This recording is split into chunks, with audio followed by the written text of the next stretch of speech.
আমরা কালীঘাট মেট্রো রাসবিহারী মোড়ে জমায়েত করে এ রাজ্যের সমস্ত জেলা থেকে দুটি ইউনিয়নের দুটি সংগঠনেরই কর্মীরা আসবে।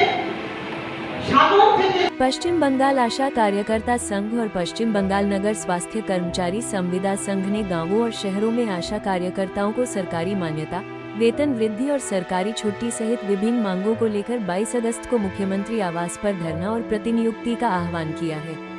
सोमवार को कोलकाता प्रेस क्लब में आयोजित एक संवाददाता सम्मेलन में आशा कार्यकर्ताओं ने विभिन्न मांगे उठाई।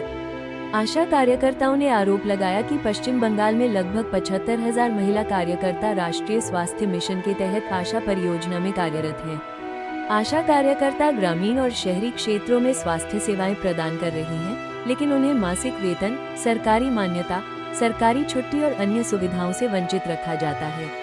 आशा कार्यकर्ता स्वास्थ्य कार्यकर्ता के रूप में मान्यता, न्यूनतम निर्वाह भत्ता, पेंशन, न्यूनतम वेतन 26,000 रुपये और ड्यूटी के दौरान मरने वाले कर्मचारियों को 5 लाख रुपए का भुगतान सहित विभिन्न मांगों को लेकर मुख्यमंत्री से मुलाकात करेगी।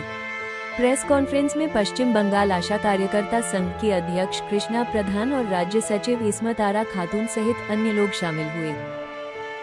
আমরা পশ্চিমবঙ্গ আশাকর্মী ইউনিয়ন এবং পশ্চিমবঙ্গ পৌর স্বাস্থ্যকর্মী কন্ট্রাকচুয়াল ইউনিয়নের পক্ষ থেকে সারা পশ্চিমবঙ্গের গ্রাম এবং শহরাঞ্চল নাগরিকদের স্বাস্থ্য পরিষেবার সমস্ত রকম কাজ করতে হচ্ছে যে কর্মীদের, তাদের পারিশ্রমিক ব্যাপারে সরকার প্রচণ্ড উদাসীন। কি কেন্দ্রীয় সরকার কি রাজ্য সরকার, রাজ্য সরকার যে ফিক্সড একটা অনারারিয়াম দেন সেটা মাত্র 5,250 টাকা। আজকের দিনের বাজারে সেটা কি হয় বলুন? আর কেন্দ্রীয় সরকারের যে সামান্য কিছু ইনসেন্টিভ দেন বিভিন্ন প্রকল্পে, মানে বিভিন্ন ভাগে ভাগে যে ইনসেন্টিভ, সেই ইনসেন্টিভের টাকাও 3 মাস 4 মাস বাকি কর্মীদের, এখনও ইনসেন্টিভের টাকা পাচ্ছে না। ফলে প্রাপ্য যে টাকা সেই টাকা থেকেও কর্মীরা বঞ্চিত। এইরকম একটা অবস্থা, তার মধ্যে কোনো ছুটি নেওয়ার উপায় নেই, ছুটি করলে বলছে টাকা কেটে নেওয়া হচ্ছে, এরকম অবস্থা। এমনকি মাতৃত্বকালীন ছুটি, যে কর্মীরা এলাকায় ঘুরে ঘুরে মাদের বোঝায় মা যে সন্তানকে 6 মাস অবধি মাতৃদুগ্ধ খাওয়াতে হবে, সেই মাকে, সেই আশাকর্মী মাকে কিন্তু এলাকায় বেরিয়ে যেতে হচ্ছে।